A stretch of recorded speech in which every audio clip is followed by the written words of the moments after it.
Itu ciri-ciri di motor kita sudah mulai melemah. Di antaranya adalah ketika posisi mesin panas atau ketika kita buat jalan terjadi merebet teman-teman. Akan tapi ketika mesin dingin, ketika RPM rendah, mesin dingin, maka posisi motor dalam keadaan sehat dan dalam keadaan langsam. Tidak ada masalah di motor tersebut. Jadi masalahnya ada pada ketika posisi panas. Saya pernah mengalami di motor Supra X lama, saat itu adalah koilnya saya masih bawaannya.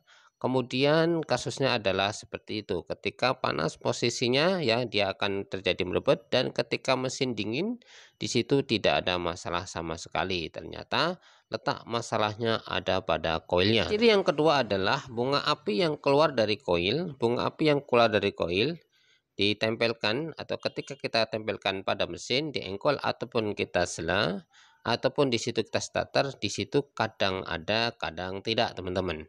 Seharusnya ketika kita engkol atau ketika sela ataupun di situ kita starter, di situ bunga api yang keluar kemudian kita tempelkan di mesin, di situ akan keluar dengan lancar, cetat cetat cetat cetat. Lah di sini ketika di engkol dia kadang keluar cetat ya, cetat, hanya satu ataupun di situ jaraknya lama. Tapi kalau yang normal adalah cetat cetat cetat. Lah padahal api yang keluar dari CDI, api yang keluar dari CDI yang masuk ke koil dalam keadaan lancar, bagus, nggak ada masalah ya, tidak ada kendala. Ketika masuk ke dalam koil, ketika engkol ternyata di situ apinya kadang keluar, kadang tidak. Maka bisa dipastikan masalahnya ada pada koilnya yang sudah mulai melemah. Yang nomor tiga adalah api terjadi bocor. Ya, kebocoran api di daerah lilitan sini, sehingga ketika kita dibuat jalan di situ terjadi berebet teman-teman ya. Ya mungkin daerah sini ataupun yang ada di dalam sini ya. Tapi kalau daerah sini mungkin bisa diatasi dengan kita isolasi ataupun kita cari lem.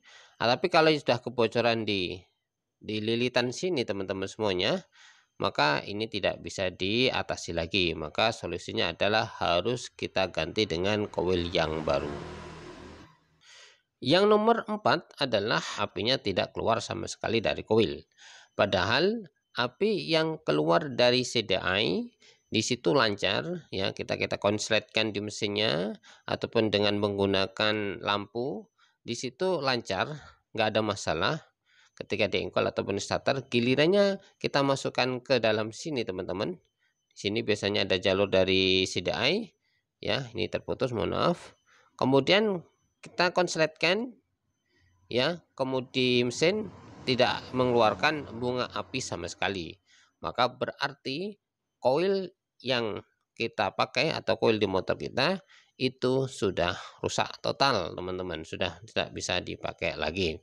Saya waktu itu pernah mengalami di motor nyotek teman-teman ya. Di situ api yang keluar dari CD ada ya, kemudian keluar dari koil tidak ada. Langsung saya vonis, saya ganti dengan koilnya. Kemudian setelah ganti koilnya, motor menjadi sehat kembali dan bisa dibuat jalan lagi. Yang nomor terakhir, nomor 5 adalah api yang keluar dari koil terlalu besar.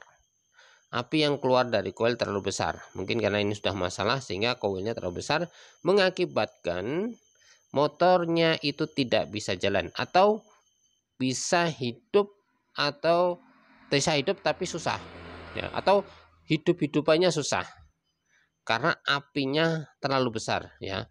Apinya terlalu besar mengakibatkan motor susah untuk dihidupkan. Saya pernah mengalami di motor Beat teman-teman, apinya tidak wajar keluarnya. Setelah itu bunyi-bunyinya sangat susah sekali, bunyi-bunyinya sangat susah sekali, kadang bisa kadang tidak bisa, dan banyak nggak bisanya. Ternyata letak masalahnya ada pada di koilnya. Tapi perlu diingat teman-teman semuanya bahwa untuk penyakit di koil ini setengahnya emang agak susah ya teman-teman, dan di situ jarang terjadi. Di situ jarang terjadi. Dan apabila ada masalah sesuai dengan apa yang saya sebutkan tadi, kiranya teman-teman bisa, boleh kalau memang ada ada jajalannya silakan ganti di koilnya. Akan tapi kalau memang tidak ada, bisa diatasi penyakit yang lain atau diatasi yang lain. Contohnya mungkin bisa dibersihkan karburatornya, ataupun mungkin bisa dicek di businya, langsung jangan divonis, karena kadang terjadi penyakit yang sama ya, penyakit yang sama belum tentu cara penanganannya juga sama ya, sama-sama berbetnya itu kadang bisa karena karburatornya atau CDI-nya atau koilnya. Teman-teman silakan dicari mana yang tergampang, mudah di situ kita atasi. Dan kalau memang yang mudah itu belum bisa sembuh, silakan teman-teman dengan mengatasi yang lain. Semoga video ini bermanfaat. Jangan lupa like, comment, and subscribe-nya teman-teman. Terima kasih. Assalamualaikum. Banyak salahnya saya mohon maaf. Assalamualaikum warahmatullahi wabarakatuh.